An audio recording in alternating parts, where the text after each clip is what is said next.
El aborto espontáneo es la pérdida de un embarazo antes de las 20 semanas de gestación. En el país se registran más de 1 millón de abortos. De esos, 12% son espontáneos. Los abortos espontáneos son comunes y pueden causar dolor emocional.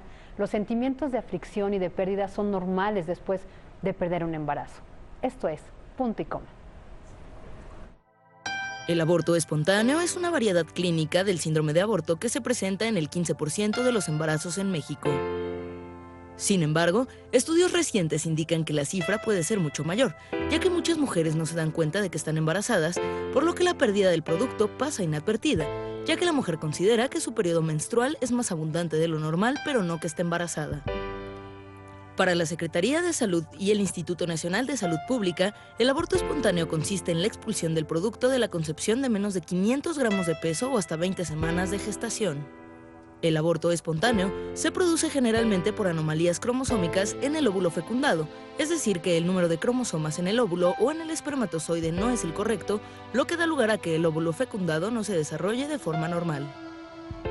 Otra de las causas por la que se presenta un aborto espontáneo es porque el óvulo no se implanta adecuadamente en el útero o bien que un embrión tenga algún defecto o varios defectos que no le permiten desarrollarse.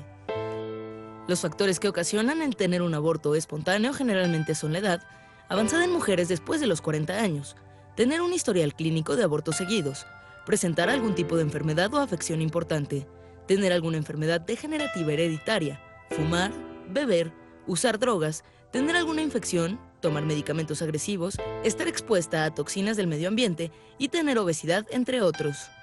La pareja que enfrenta una pérdida por aborto espontáneo suele experimentar sentimientos de culpa y podría presentar síntomas de ansiedad y depresión en algunos casos. Después de un aborto espontáneo, es importante que haya un ambiente de confianza y comunicación entre el médico y la mujer. Se debe respetar y brindar apoyo tanto a la mujer como a su pareja durante el proceso de duelo. Tranquilizar y fortalecer a la mujer para que si desea en un futuro no descarte la posibilidad de tener un embarazo exitoso.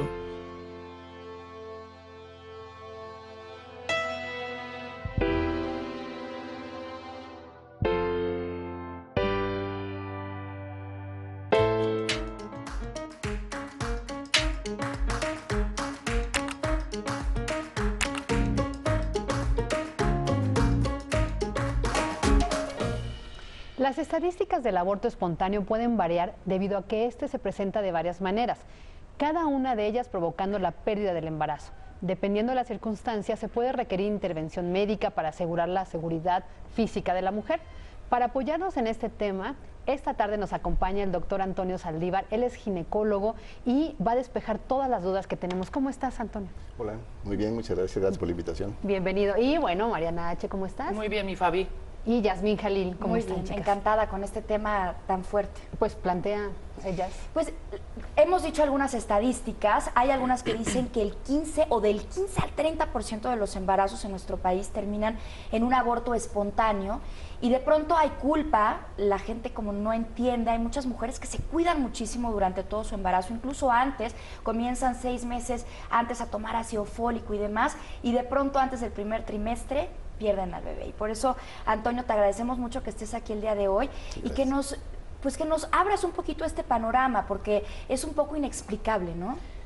Y yo creo que es importante poner este contexto. Comentábamos las chicas fuera del aire, cuando producimos este tema, es algo que es súper común, como tú dices, hablas de un caso y de pronto sale otro y otro y otro, pero no se habla mucho. Incluso a veces pareciera que muchas mujeres sienten vergüenza y culpa también, y también lo que creo que es importante es que pongamos este contexto. Una vez que pasó el caso en mi familia con mi hermana, pues como que no entendía por qué había tanto dolor de por medio, y es algo mucho más común de lo que pensamos. Mi Fabi. Sí, doctor. Bueno, realmente el aborto pues, es una tragedia al final de cuentas en la familia. Cuando una pareja está buscando un embarazo y de repente se pierde, bueno, pues ya se acabó toda la ilusión, todos los planes que venían de este aspecto, ¿no? Y fíjense que es a veces hasta mucho más frecuente. O sea, sí, en estadísticas, normalmente cuando ya se conoce que una mujer está embarazada, la pérdida anda de un 10 a un 15% efectivamente. Pero se habla de cifras mucho más altas, porque muchas mujeres pierden embarazos tan chiquititos que todavía ni siquiera se dieron cuenta que estaban embarazadas. Piensan que tuvieron un retraso y de repente sangraron medio anormal y la realidad es que fue un aborto al final de cuentas. Entonces la estadística se habla a veces hasta el 50%. O sea, la reproducción humana, en resumen, es muy mala, tiene muchos defectos.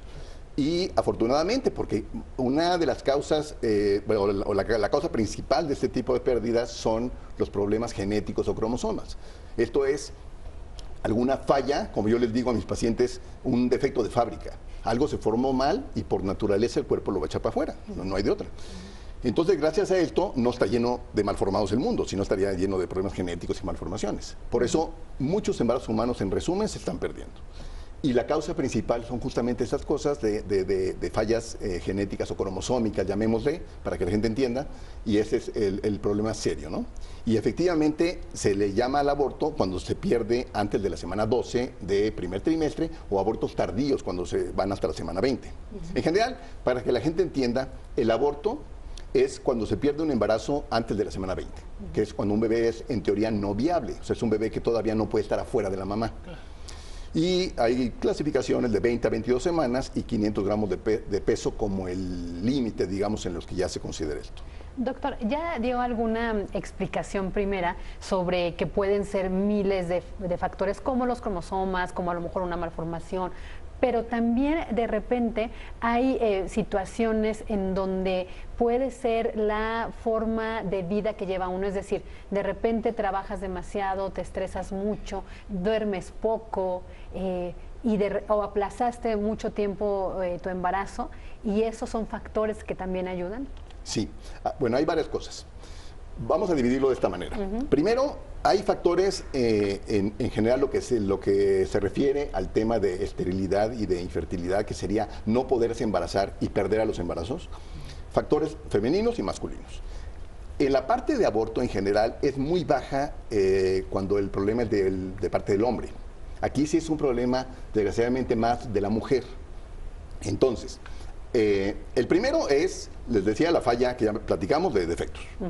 Segundo, hay causas, digamos, estructurales en la mujer. Una mujer que tiene alguna anormalidad en el útero, que tiene algunos miomas, bolas en el útero, tumoraciones, eso también está afectando para la implantación, el desarrollo del bebé, y a veces hace también que esto se pierda.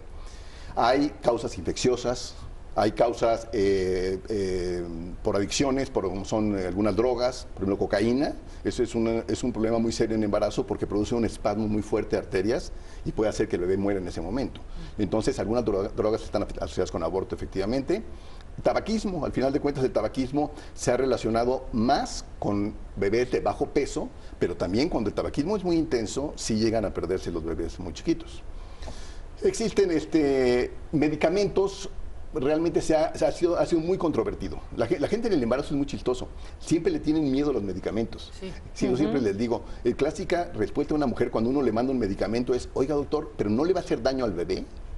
Y dice, no, pues por eso te lo mando, ¿no? Claro, si no, claro. te lo estaría mandando. Entonces, pero la realidad es que sí hay medicamentos efectivamente que sí pueden llegar a causar daño, pero son muy contados. O sea, la mayoría de medicamentos a dosis adecuadas en el momento correcto del embarazo no son tan peligrosos o son de un riesgo muy bajo, llamémoslo, para que la gente no esté asustada de esto, ¿no? Es que hay muchos mitos también en torno al embarazo. Yo tengo amigas que durante todo su embarazo han hecho mucho ejercicio, por ejemplo, y nace el bebé y están musculosas y con un cuerpazo, y sus doctores dicen que bueno, o sea, es más sano para el bebé hacer ejercicio. Hay otros doctores que dicen que no, ¿no? Con las cremas que se ponen también, con la comida, por ejemplo, el atún en lata dicen que no lo debes de tomar.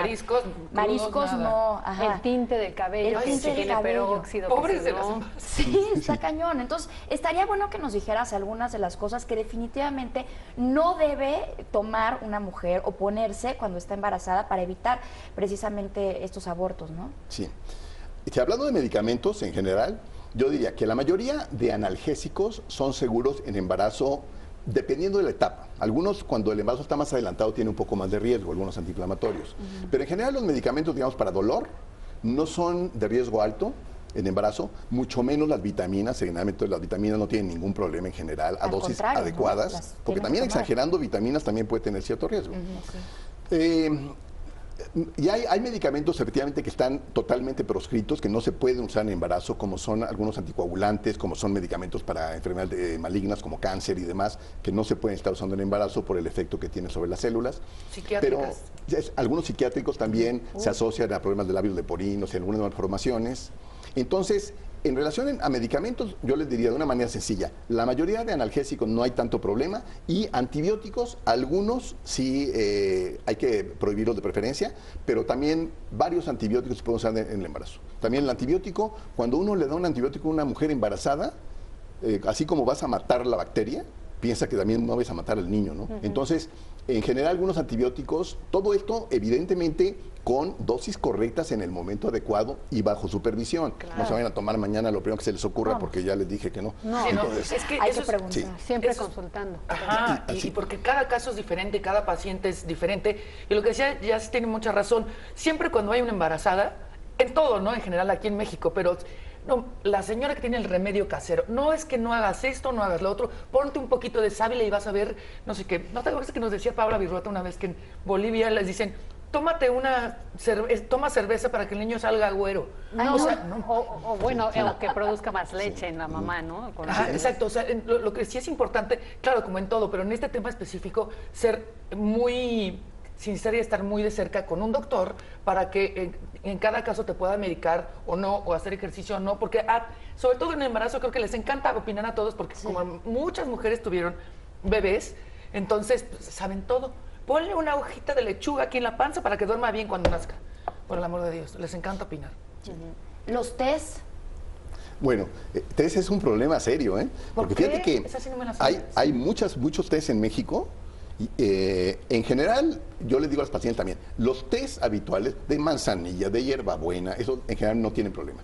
En muchos pueblos se utilizan como abortivos los test. Entonces, por ejemplo, el té de anís, el té de pasote, el té de cola de caballo que le llaman, o sea, una serie de tés que se han usado como abortivos. Algunos parece que sí tienen algún efecto, pero otros realmente es más mito que realidad. ¿El de canela? El de canela, por ejemplo, se habla mucho de que es un abortivo y la realidad es que científicamente no se ha demostrado. Pero mejor que no se lo tomen. Sí, pero ahora con los test, el problema con los test es que ahora hay una cantidad de test y variaciones y combinaciones que te llega, oiga doctor, tengo un té de hojas de no sé qué, del árbol de no sé qué, pues no sé, mejor no te lo tomes, mejor tómate un té de hierbabuena, ¿no? Claro. Entonces, los test en teoría no deberían de afectar a la mayoría, pero sí hay que tener cuidado que no sean los comerciales, digamos, por decirlo de una manera sencilla. Claro. También creo que es importante, y yo creo que lo abordamos más adelante, pero la parte emocional. Yo cuando, la primera vez que tuve una amiga, ni siquiera cercana, y estaba muy deprimida porque había perdido el bebé, y yo, digo, la verdad, yo no tengo hijos, y nunca me había pasado algo así cercano, y yo decía, bueno, pues sí, qué triste, pero pues a lo mejor no es para tanto.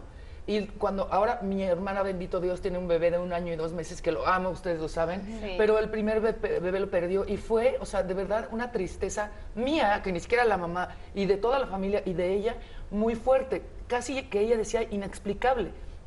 Ahorita platicamos también de la parte emocional, ¿no? Sí, ¿Y qué claro. le podemos decir? Es que no sé si vamos a ir a corte. Sí, vamos a corte. Okay, es que no oigo, perdón, lo calculé así como ojo de buen cubero. De hecho, ¿qué es un aborto espontáneo? Tú, dilo, Mariana. Es pues, lo que sucede cuando el embrión o el feto muere antes de las 20 semanas de gestación. Generalmente se producen al principio del embarazo. 8 de cada 10 son durante el primer trimestre de gestación. Eso es otro punto a tratar también, doctor.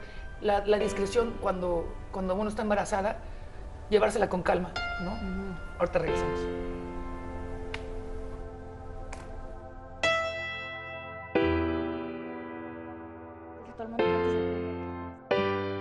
En Twitter está la pregunta. Si quieren participar, por favor, en @punto_y_coma, @YasminJalil, @soy Mariana H, @Fabiola Guarneros. Y la pregunta es, después de un aborto espontáneo, ¿hay culpa, depresión o esperanza? Participa. Hacemos una pausa y regresamos.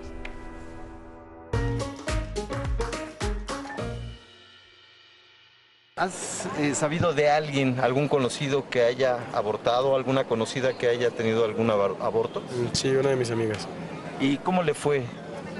Pues lo perdió, ni siquiera fue un aborto como que deseado, lo perdió ella y pues estuvo muy deprimida como por 3 semanas. Bueno, pues es una decisión difícil de tomar, puesto que también para las personas que lo hacen es como un trauma, porque no es algo así que lo hacen así luego. Yo conocí a una persona que lo hizo, pero lamentablemente se arrepintió después.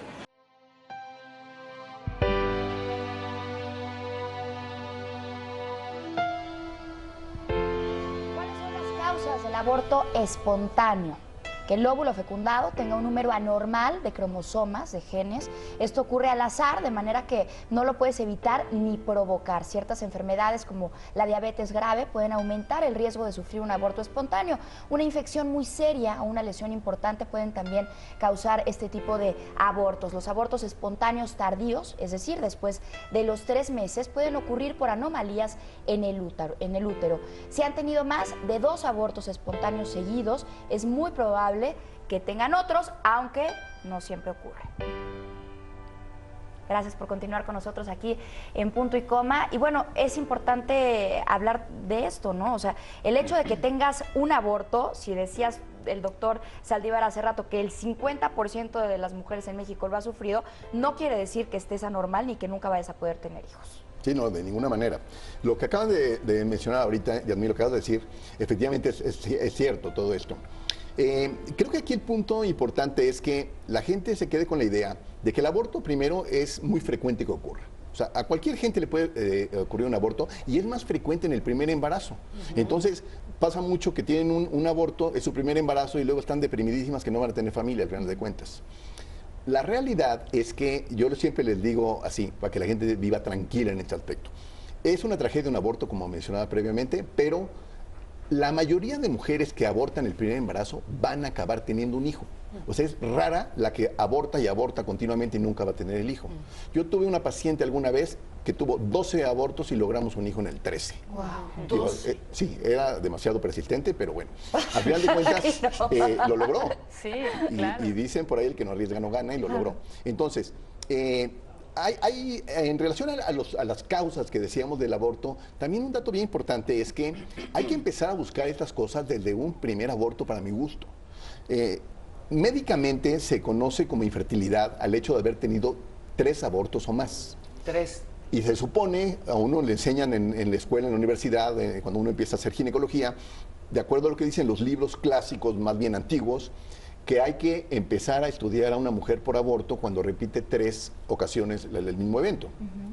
Pero ni modo que con 2 abortos le digas a una paciente que se vaya a abortar otra vez para que entonces yo ya vea qué le hago, ¿no? Claro. Entonces, desde el primer aborto se deben de empezar a buscar las cosas básicas y más frecuentes asociadas con aborto. Ya irse a estudios muy sofisticados, ya genéticos y demás, y de cosas de inmunología, de anticuerpos y cosas así más detalladas, llamémosle, solamente cuando ya estamos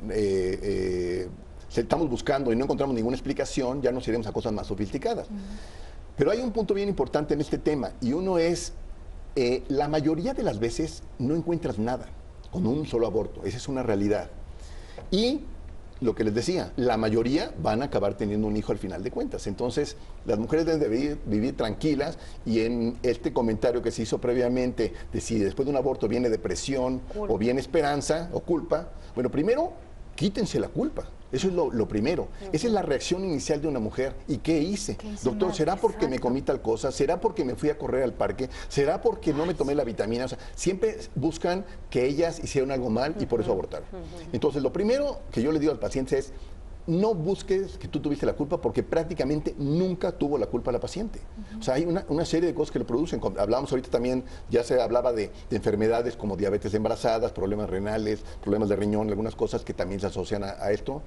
Pero de entrada, les repito, la falla normal por parte de la naturaleza es la primera causa, no es lo que hizo la mujer. O sea, va a venir mal tu bebé, mejor lo abortas para que no nazca mal. Exactamente, lo abortas de manera espontánea. Deberíamos agradecerle a la naturaleza, más bien, sí, ¿no? Exactamente, estamos hablando de abortos espontáneos. Exacto. Eso es naturaleza pura y es selección natural, podríamos llamarle. Doctor, ahí justo quería preguntarle y comentarle 2 cosas. Uno, cuando hay un aborto espontáneo, luego se tiene que hacer los análisis, o se puede esperar un tiempo para saber las causas. Es decir, y le platico mi caso, por eso cuando hablamos de que hay muchos casos alrededor, a mí me pasó, ¿no?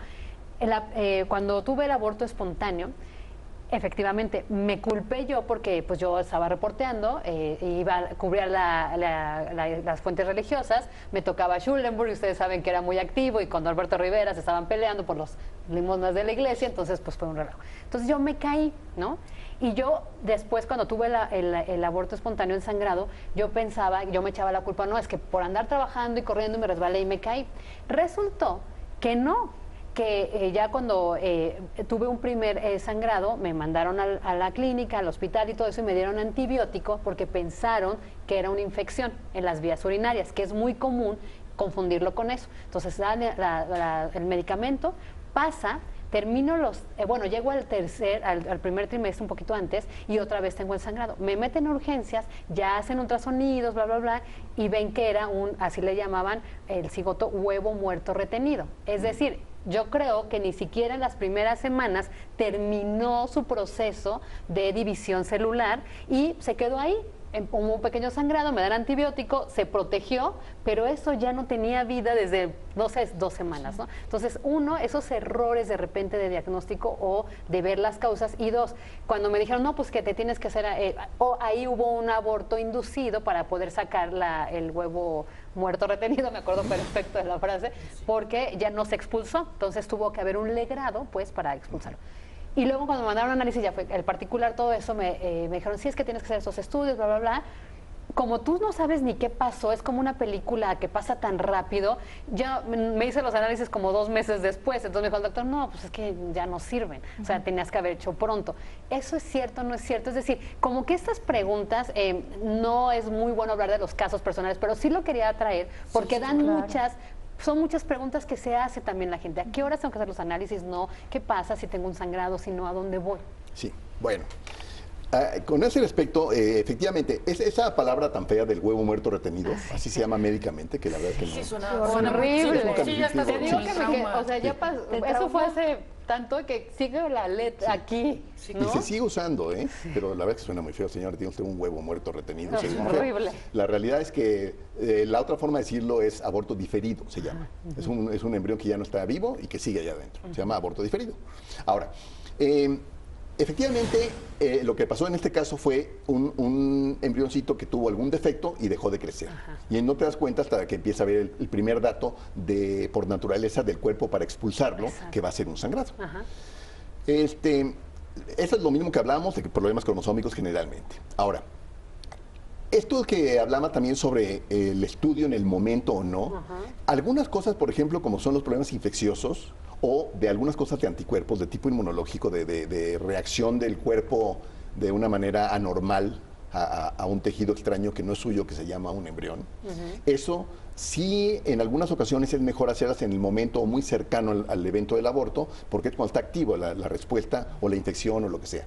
Y dentro de 3 o 6 meses, pues igual ya se quitó, y ya nunca supimos qué pasó, ¿no? Entonces hay estudios que sí conviene hacerlos en el momento. Pero la mayoría de los casos, la paciente en ese momento está tan deprimida y demás que, fuera de que le hagas estudios en el momento que vas a resolver el problema, como era, más que aborto inducido, aborto inducido se le llama más al provocado de manera voluntaria de un bebé normal, ¿no? Sería un aborto, la resolución sería un legrado o una aspiración, que son 2 métodos que se pueden utilizar. Al final de cuentas, a veces se resuelve el problema y ya se hacen los estudios hasta después. Entonces, pero hay cosas que sí se pueden ver aunque haya pasado el tiempo. Problemas de azúcar, de diabetes, problemas de algunos anticuerpos. Hay una cosa que se llama síndrome antifosfolípido, en la que hay anticuerpos y se asocia mucho a abortos tempranos y se resuelve muy fácil con algunas pastillas en el embarazo inicial. Existen también algunas malformaciones en el útero o miomas que les comentaba. Es bien importante el mioma. A veces hay bolitas en la parte interna o presionando la parte interna del útero, que es donde se va a implantar el embrión, y eso lo podemos ver luego en el momento de la pérdida. Y ese tipo de situaciones sí se pueden ver incluso después. Entonces, sí hay varios estudios que hay que hacer y hay un protocolo de manejo, de seguimiento, de estudios. Y les decía, en algunos casos encontramos la explicación y les va muy bien, pero en muchos no la vamos a encontrar. Es difícil a veces aclararlo, ¿no? Otro punto, bien importante es, en casos de aborto repetido, otro estudio muy importante en el momento, cuando son pérdidas tempranas de menos de 3 meses, es un estudio genético. Porque entonces ahí sí nos aclara si ese embrioncito, que es el tercer o cuarto embarazo que se pierde, venía con un defecto o no. Y ese estudio sí hay que tomarlo en el momento que se expulsa o lo obtenemos o lo aspiramos o lo que sea, y entonces se manda el estudio genético para que revisen células, cromosomas y demás, ¿no? Perfecto. Bueno, pero ¿cuáles son los distintos tipos de aborto espontáneo? Amenaza de aborto espontáneo es un sangrado vaginal con cólicos moderados o sin ellos, pero el cuello uterino permanece cerrado. A menudo el sangrado se detiene y el embarazo evoluciona normalmente. La mitad de las amenazas de aborto espontáneo terminan en abortos espontáneos inevitables y la pérdida del embarazo. El aborto espontáneo inevitable es aquel donde se presenta una hemorragia que aumenta y el cuello uterino se abre. Si ocurre esto, no hay posibilidades de que el embarazo continúe. El aborto espontáneo incompleto es aquel en donde parte del tejido del embarazo sale del útero y parte queda dentro. A veces es necesario un tratamiento para quitar el tejido restante. El aborto espontáneo completo es todo el tejido del embarazo cuando sale del útero. Generalmente no es necesario ningún tratamiento adicional. ¿Cuál es el aborto espontáneo retenido? No se sufren cólicos, no hay sangrado, pero el ultrasonido indica un embrión sin latido cardíaco o un saco gestacional vacío, es decir, sin el embrión. Eso fue lo que seguramente me pasó a mí. Así que vamos a seguir y en las redes sociales está la pregunta ¿qué pasa cuando hay un aborto espontáneo? ¿Sientes culpa, depresión, esperanza? Ponemos un punto y coma y regresamos.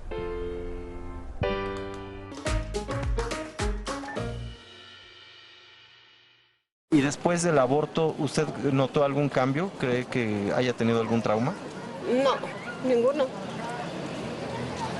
¿Ninguna secuela le quedó? No, ninguna. Como era como de 2 meses. ¿Crees que se haya sentido culpable después del aborto? Pues cuando la veía sí sentía muy mal. Pues, caí en una depresión fuerte.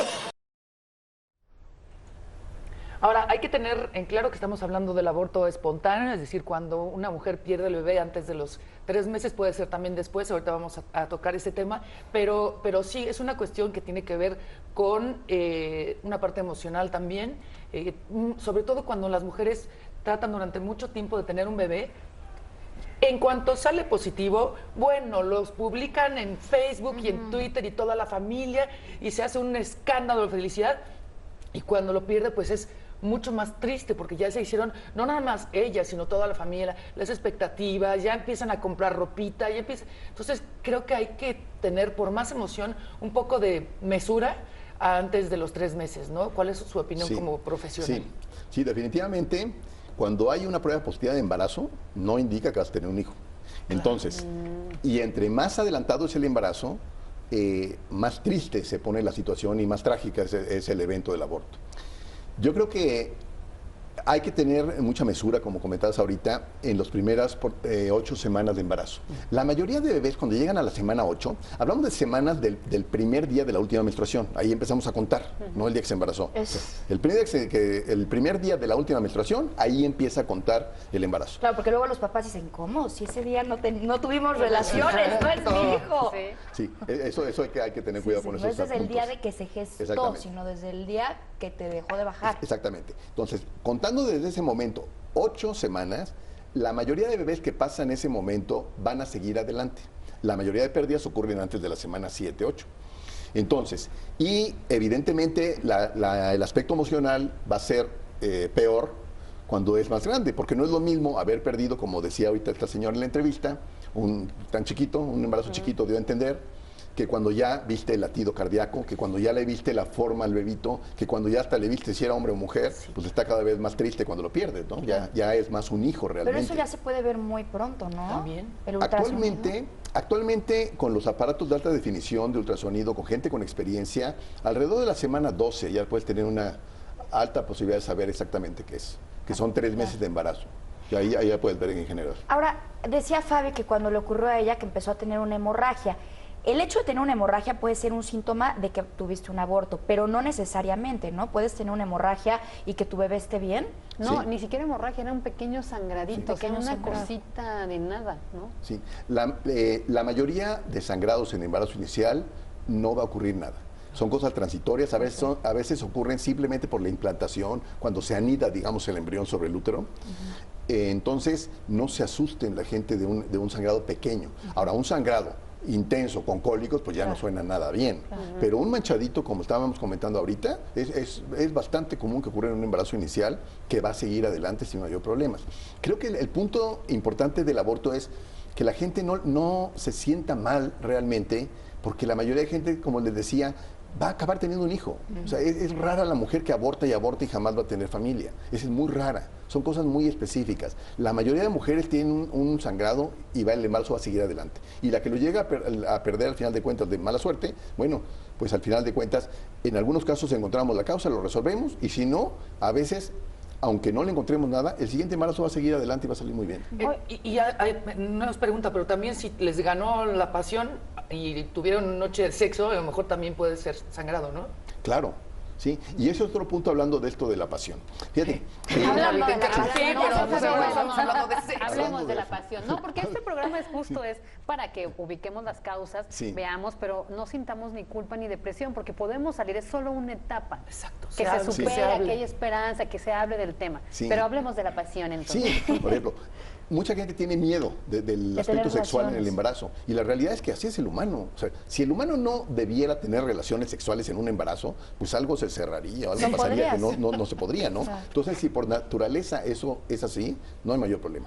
Ahora, una mujer que tiene un sangradito, está teniendo cólicos, está teniendo como alguna evidencia de que pueda venir entonces un aborto, lo que se le llama una amenaza de aborto, bueno, sí, mejor es que esté en reposo y tranquila, porque como médico no le puede decir, no, pues vaya a tener relaciones, váyase a brincar, vayas a andar en la moto. Y, no, o sea, eso no es realmente la conducta adecuada. Claro. Se aplica el sentido común también, Sí, ¿no? claro. Sí, en general, yo le digo mucho a la gente, la paciente que va a abortar aunque la pongas en reposo absoluto o la pares de cabeza.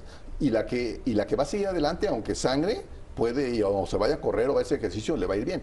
Pero como médico es muy difícil decirle a una paciente que tiene un riesgo de perder al bebé, oye, pues vete a correr, vete al tumbling, a darle ahí, o aviéntate del bungee, ¿no? No. Bueno. O sea, tienes que decirle, mejor quédate tranquila, en reposo, no te pares más que al baño, porque si no, a la hora que aborta va a decir, bueno, tu doctor está loco, ¿no? ¿Qué está diciendo? Pero la realidad es que está demostrado que el embarazo que está evolucionando bien, a pesar de que hay algún manchadito que a veces tiene que ver nada más con la respuesta hormonal del útero y no necesariamente que esté despegado el embarazo, que es otra causa de sangrado, que se está despegando el saquito del embarazo y está sangrando a un lado, pero a veces simplemente la estimulación excesiva en algunas cosas que ocurre mucho en los embarazos con reproducción asistida, donde hay fertilización in vitro, ese tipo de cosas, llega a haber sangrados que son relativamente normales, llamemos. Pero la paciente obviamente está muy asustada, entonces hay que ponerla mejor en reposo y manejarlo como una amenaza de aborto mientras son peras o son manzanas, como dicen, ¿no? Doctor Saldívar, ¿mito o realidad? Y esto porque también son preguntas que de repente surgen. Por ejemplo, cuando se dice también que a veces viene este aborto espontáneo porque el óvulo fecundado ya iba de salida, es decir, ya pronto venía el proceso de la menstruación, ya iba a ser un óvulo de desecho y pues ahí les agarró la pasión y él pegó, pero ya no era un óvulo con suficiente vida, que eso ayudaría un poquito a que la mujer se quite la culpa porque fue un mal momento, en una mala circunstancia. Sí. ¿Es cierto? Sí. Sí hay cierta verdad al respecto. Más que esto yo le diría el sitio de implantación incorrecto. Cuando un embrión se fecunda en la trompa y llega a la parte interna del útero, que es la cavidad endometrial, y ahí es donde se va a implantar. Cuando se implanta en la parte baja, la incidencia de aborto aumenta un 30 o 40%, porque la parte baja del útero no tiene muy buena irrigación. Entonces, esa forma de anidarse del embrión no es lo mismo en la parte alta que la baja. La parte alta es como llamémosle más gordito todo el endometrio y se implanta mejor el embrión. Entonces, a veces cuando tuvo una ovulación más tardía y llegó el óvulo más tarde, ya no tiene las mismas características de implantación y puede haber problemas de implantación. Y la otra también hay cierta razón en esto, que es un óvulo un poquito más viejo. El problema de las fecundaciones tardías es que pueden llegar a otras complicaciones, que eso es totalmente involuntario de la paciente, no lo puede ella controlar, que sería el embarazo extrauterino, que se atoró en la trompa porque se fecundó tan tarde que ya no alcanzó a llegar dentro del útero y se quedó en la trompa por factores a veces de un daño tubario, pero hay mujeres que tienen trompas aparentemente normales y se hace un ectópico. uno extrauterino. Y ahí parece ser que es una fecundación tardía también. Y eso sería, de una manera indirecta, otra causa de aborto. Porque un embrión, que se implantó fuera del útero sobre la trompa, pues al final de cuentas se pierde y es una variación de aborto, podríamos considerarlo. Ahora, Toño, ¿qué pasa ya que te das cuenta, ya que supiste que perdiste al bebé? ¿Cuáles son tus opciones? ¿Tiene que haber un legrado a fuerza? O sea, ¿tienes que entrar al quirófano o ya hay pastillas o qué opciones tienes? Bueno, mi punto de vista es que lo primero que hay que hacer es tratar de evitar entrar al quirófano. Porque la paciente de por sí ya está muy triste. No están preparadas para una situación económica de un gasto, de entrar a un quirófano. Entonces, la idea es tratar de hacerlo sin necesidad de entrar al quirófano. Esto depende mucho de la edad del embarazo. En embarazos muy pequeñitos, con un saquito gestacional, que sería la bolsita donde viene el embrión adentro, pequeños, menores de 2,5, 3 centímetros, en general se puede intentar a base de pastillas que se llaman prostaglandinas, que se las podemos poner vaginales, se las podemos dar tomadas también, y esto hace que el útero empiece a contraerse y va a expulsarlo al final de cuentas. ¿Y ahí hay dolor? Sí, generalmente hay cólico y sangrado. No, y emocionalmente, imagina. Sí, ahorita quiero abordar ese es un problema. Yo siempre doy las dos opciones. Es más, la última fue hace 2 o 3 días, el sábado, me parece, o el viernes. Le dije lo mismo a una paciente. Es un embarazo muy chiquito. Entonces, podemos hacer ese intento. Te vas a ahorrar el quirófano, te vas a ahorrar los honorarios del doctor, te vas a ahorrar varias cosas, dolores que... los dolores, es lo que no te vas a ahorrar, sería en contra. Entonces, por un lado sería darte pastillas para que empiece a salir a base de contracciones y apretarse el útero, lo expulses. No vas a tener que entrar a quirófano. Con el inconveniente de que va a haber dolor y sangrado. Perdón, ahí lo estaba explicando mal. La otra es, hay gente que dice, no, yo no quiero ni sangrar ni dolor, entonces a esa paciente mejor la metemos a un quirófano, le damos una sedación, una anestesia no tan profunda. Bueno, claro que eso depende del anestesiólogo, depende de cómo trabaje. Y entonces hacemos una aspiración con que es una cánula que tiene succión por diferentes métodos, o un legrado, que es la técnica, llamémosle clásica, que es como una cucharita que lo vas limpiando y vas quitando todo el tejido que queda. Entonces, en general en embarazos muy pequeñitos, meter a una paciente a quirófano a mí se me hace abusar. Creo que la mayoría se van a expulsar con un poco de medicamentos y al final de cuentas lo único importante es hacer un seguimiento en los próximos días y un par de semanas a confirmar que efectivamente se expulsó completo, porque entonces ya viene uno de los datos que se mencionaban, que era el aborto incompleto, que quedaron restos y el riesgo de infección, y entonces la cosa ya y se tratar complica. de ser prácticas también, ¿no? Porque el tema de expulsar, aunque sea el producto, pues como mamá pensaste que iba a ser tu bebé, ¿no? Sí, claro. Entonces es como un tema difícil ahí, pero bueno, pues... Pero en todo caso sería lo más conveniente, porque si no te provoca una infección o un daño posterior en el útero. Pero querías hablar de lo emocional. De la parte emocional, yo supongo que habrá alguna mamá que haya experimentado esto y que diga, ay, bendito Dios, porque la verdad no estaba lista o no quería. Pero digamos que en términos generales estamos planteando una mamá que es una mujer que sí quería. Además de las razones lógicas para estar triste, también hay, me imagino, una bomba de hormonas, ¿no? Sí, claro. Sí, las hormonas también afectan la cosa emocional en las mujeres. Entonces, vaya, eso sí, es todo. entonces la parte psicológica siempre es muy, muy fuerte. En general, siempre pobres les digo, de los papás. Sí, un aborto es un fracaso al final de cuentas en la vida por donde uno lo quiera ver.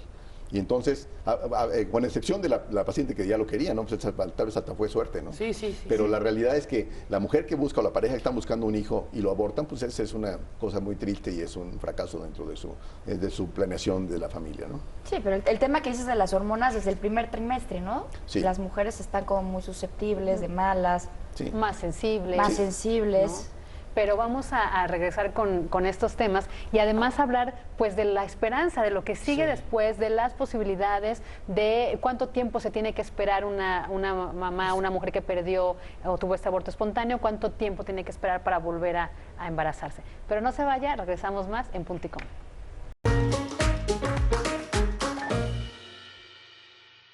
Sí, conozco a varias personas. Pues hasta el momento, ya que han pasado como 5 años, no lo han podido superar. Doctor Saldívar, pues, ¿qué podemos hacer? Después de esto ya hay tratamiento, es la ayuda psicológica, una terapia o un acompañamiento emocional de la pareja.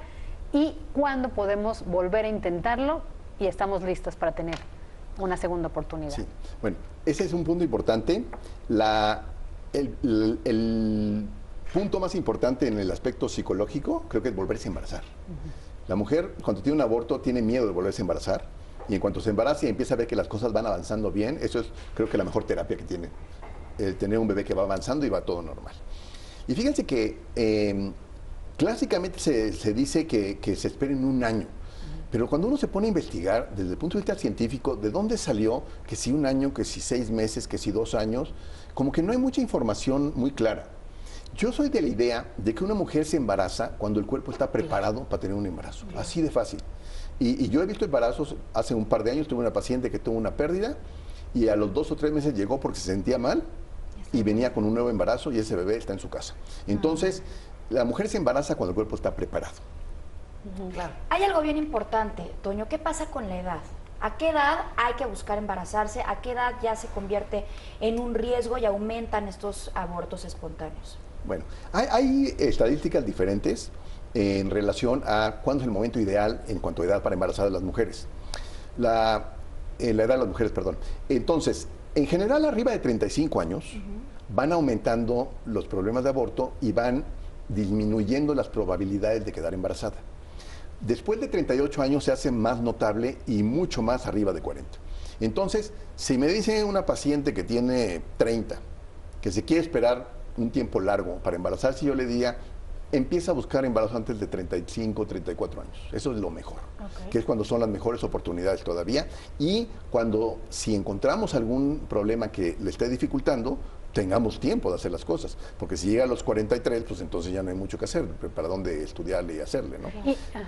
No, nada más la acotación es que por la edad es importante, no crean que es por un tema de machismo, feminismo, de que la mujer tiene que tener hijos afuera, no, sino por los óvulos, ¿no, doctor? Explique qué es la calidad del óvulo. Exactamente, la calidad ovular está demostrado que conforme pasan los años va siendo peor y entonces ya una mujer arriba de 40 cada vez va a ser más difícil que se embarace y cada vez va a tener más riesgo de tener un aborto temprano de los que hablábamos espontáneos. Doctor, algo importante y en este programa nos gusta también que podamos incluir en los temas a los hombres. ¿Qué experimenta un papá que también está buscando un hijo cuando pierde su mujer al bebé? ¿Y qué le puede decir usted a los papás como para apoyar también a su esposa, a su novia? Sí, es normal que el esposo también esté muy deprimido en la pareja. Algunos hasta lloran cuando les dices el diagnóstico, primero el hombre que ella. Eso me ha pasado a mí de verlo.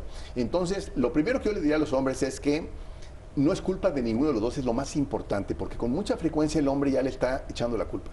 Esto que comentábamos previamente, es que, doctor, se fue a correr al parque, es que yo le dije que no corriera, que estuviera en reposo, es que se tomó tal cosa o tal té y no sabíamos si era bueno, o se tomó la medicina para el dolor, porque siempre han tomado medicina. Ese tipo de cosas ocurre mucho. Entonces, primero, aclararle a los hombres que el aborto en general no es culpa de la mujer, de entrada. Y pues van a tener el duelo juntos y van a llorar juntos, al final de cuentas, la pérdida, ¿no? Claro. Y entonces, a veces hay que estudiar también a ellos cuando no encontramos explicación. Claro, también participan dentro del estudio de una mujer con aborto repetido. Y algo importante que platicábamos en el corte también es distinto abortar antes del primer trimestre y después quizás después del corte, Mariana, lo platicamos con el doctor Toño Saldívar. Ahorita regresamos a Punto y Coma. Qué bueno que sigue con nosotros aquí en Punto y Coma, porque este tema es tan importante porque siempre hay una luz, siempre hay esperanza, ¿verdad, doctor? Sí, siempre hay esperanza. Yo creo que aquí el mensaje principal que deben llevar a las pacientes sobre esto es que toda mujer que se embaraza es importante checar el embarazo desde el principio, que es otro dato, porque si hay algunos factores o riesgos o amenazas de aborto que ya mencionábamos, que sí se puede prevenir con algunos tratamientos, con algunos medicamentos y demás. Entonces, el primer punto es revisarse desde el principio. Segundo, la que pierde un embarazo y más en el primero, no se depriman, no se apachurren. Van a tener un hijo seguramente, pero el siguiente embarazo también hay que llevarlo bien. Claro. Y por último, acordarse también de que la mayoría de gente que aborta va a tener un hijo algún día. Entonces no hay que perder la esperanza cuando quieren formar una familia, simplemente por haber tenido una pérdida, incluso dos. Y las mujeres que no tienen hijos por alguna razón, son personas completas, son personas felices, o sea, no pasa nada. No es determinante tener un hijo en la vida para realizarte como persona, como mujer. Hay muchas otras cosas que podemos hacer. ¿Verdad, Jazz? Claro, es una decisión. Cada vez lo vemos más. Hace 20 años, una mujer que decía, yo no voy a tener hijos, hasta nos sacaba de onda, como decíamos. Ahorita yo creo que es muy respetable. Ahorita ya pensar en un hijo implica una serie de responsabilidades, una serie de problemas que la vida te cambia. Entonces hay que tener un hijo cuando uno bien convencido. Hay que empezar por ahí. Y además el tema es, yo sí me quedo con esta frase que dijiste, doctor Saldívar, es: te embarazas cuando tú estás lista y cuando tu cuerpo está listo, ni más ni menos. Yo me tardé unos años más y después yo era madre añosa, pero pasó, ¿no? Y cuando era en el momento que debía, el momento en que debían nacer los chamacos, ¿no? Esperanza y responsabilidad, con eso me quedo yo. Ya nos vamos, los datos, doctor, si los quieren consultar. Sí, yo estoy en el Centro Médico ABC Santa Fe, es el Hospital ABC de Santa Fe. El teléfono es 5814-3340 al 42. Doctor Antonio Saldívar. Antonio Saldívar. Y les comentamos cómo quedó la encuesta después de un aborto espontáneo. ¿Hay culpa, depresión o esperanza? Y 81% considera que hubo depresión, 10% culpa y 9% esperanza. ¿Qué es lo que más tiene que haber? Qué bueno, hay que esperanza tiene que haber. Pues muchísimas gracias por acompañarnos, doctor. Chicas, gracias. Gracias. Quédese en la programación de Excelsior Televisión. Vamos